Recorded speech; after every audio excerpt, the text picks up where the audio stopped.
नमस्ते दोस्तों, मेरा नाम है डॉक्टर मिलिंद। आज के टाइम में नी रिप्लेसमेंट को लेकर के पेशेंट बहुत कंफ्यूज है। कोई डॉक्टर फुल नी रिप्लेसमेंट बोल रहा है, कोई पार्शियल नी रिप्लेसमेंट बोल रहा है, कोई यूनिकॉन्डाइलर बोल रहा है, कोई फिक्स्ड बियरिंग बोल रहा है, कोई मोबाइल बियरिंग बोल रहा है और हम थक जाते हैं सुनते सुनते। पेशेंट पूछ रहे हैं कि डॉक्टर कौन सा बेस्ट है, कौन सा सबसे ज़्यादा साल चलेगा, कौन सा मेरे लिए सही है। इस वीडियो में हम सिंपल इंग्लिश में बताने वाले हैं, बिना मेडिकल जार्गन के, कि full knee replacement, fixed bearing UK, mobile bearing UK के बीच में क्या रियल डिफरेंस है, ताकि आप लोग समझ पाएं और एक इन्फॉर्म्ड डिसीजन ले सकें। सबसे पहले समझना होगा कि नी की बेसिक एनाटॉमी और आर्थराइटिक्स है क्या।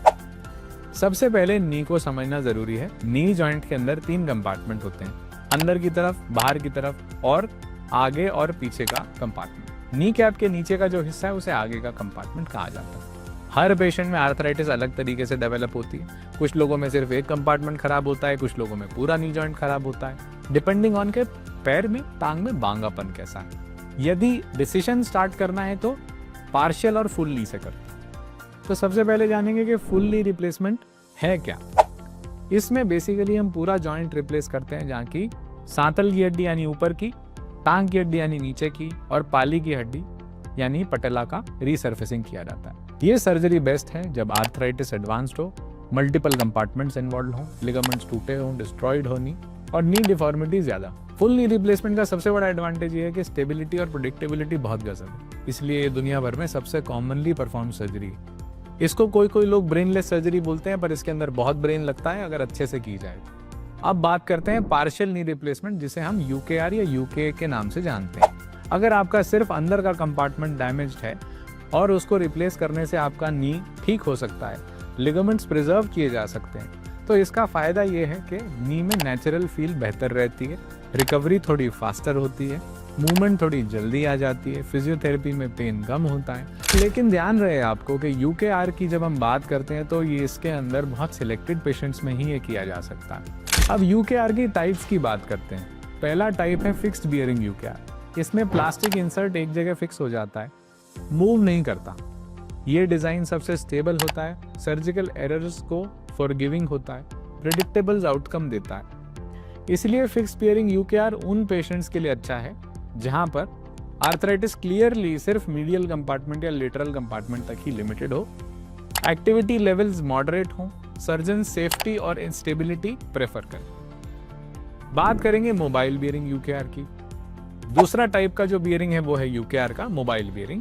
इसमें प्लास्टिक बियरिंग थोड़ा मूव करता है टांग की हड्डी पे और नेचुरल नी मूवमेंट को मिमिक करने की कोशिश करता है। नी सबसे ज्यादा नेचुरल फील करती है, थ्योरेटिकली वियर कम होता है, गेट ज्यादा स्मूथ होती है कहा जाता है। लेकिन एक इंपॉर्टेंट बात यह है कि ये सर्जरी टेक्निकली एक तो डिमांडिंग है, अलाइनमेंट, लिगामेंट बैलेंस सब कुछ एकदम परफेक्ट होना चाहिए, वरना बियरिंग डिसलोकेशन का रिस्क करीब 11 से 17% केसेस में होता है। अगर हम सिर्फ एक नेचुरल फील की बात करें तो सबसे ज्यादा natural feel mobile bearing unicondylar replacement में मिलता है। इसके बाद फिक्स्ड बियरिंग रिप्लेसमेंट और सबसे कम natural feel full knee replacement. लेकिन नेचुरल फील के साथ साथ सेफ्टी बहुत इंपॉर्टेंट है, कॉम्प्लिकेशंस ना होना बहुत इंपॉर्टेंट है। एक बेस्ट फील के बेसिस पे सर्जरी चूज करना पूरी तरह ठीक नहीं है। स्टेबिलिटी के एंगल से जब हम देखते हैं तो फुल नी रिप्लेसमेंट सबसे स्टेबल होता है। यूनिकॉन्डाइलर जो नी रिप्लेसमेंट है उसमें रिलेटिवली बैलेंसिंग जो है वो फिक्स्ड बियरिंग में थोड़ा सा फॉरगिविंग है, बट मोबाइल बियरिंग के अंदर बिल्कुल भी फॉरगिविंग नहीं है। एक यूनिक रिस्क जो मोबाइल बियरिंग प्रोसेसिस में रहता है वो है डिसलोकेशन का रिस्क, इसलिए इम्प्लांट से ज्यादा इंपॉर्टेंट है सर्जन का एक्सपीरियंस। रिकवरी की बात करें तो आप मान करके चलिए कि फुल नी रिप्लेसमेंट के अंदर रिकवरी थोड़ी स्लो है। थोड़ी स्लो मतलब थोड़ा पेन ज्यादा रहता है। फिक्स्ड बियरिंग यूकेआर में फास्टर रिकवरी होती है, ऐसा किताबें और लिटरेचर कहता है। मोबाइल बियरिंग यूकेआर और फिक्स्ड बियरिंग यूकेआर में ये दोनों रिकवरी पैटर्न सेम। फुल नी 15 से 20 साल की सर्वाइवरशिप रखता है, ऑलमोस्ट 100%, और फिक्स्ड बियरिंग जो है वो 5 से 10 साल की लाइफ रखता है। तो अगर इम्प्लांट की लाइफ पे डिपेंड करता है, वेट एक्टिविटी पे डिपेंड करता है, अलाइनमेंट पे इक्वली डिपेंड करता है कि आपको फ्यूचर प्लानिंग और रिवीजन की जरूरत पड़ेगी या नहीं। यूकेआर के अंदर चाहे फिक्स्ड हो चाहे मोबाइल हो, फ्यूचर में टोटल नी में कन्वर्जन जो परसेंटेज है वो हाई है। अगर पहली सर्जरी सही प्लानिंग के साथ हुई है तो मान के चले 5 से 10 साल आपके निकल जाएंगे। लेकिन अगर गलत पेशेंट में पार्शियल नी हो गया है, सिर्फ चॉइस की वजह से तो रिवीजन कॉम्प्लिकेटेड है और रिवीजन के बाद भी पेशेंट्स ठीक नहीं होते।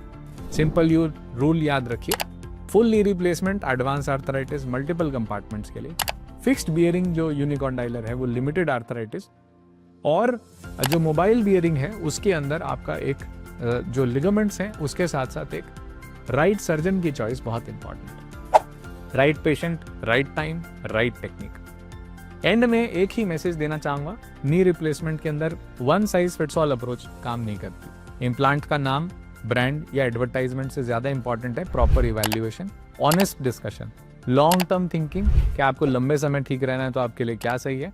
अगर आप नी रिप्लेसमेंट कंसिडर कर रहे हैं तो पहले ये समझिए, फिर डिसीजन लीजिए।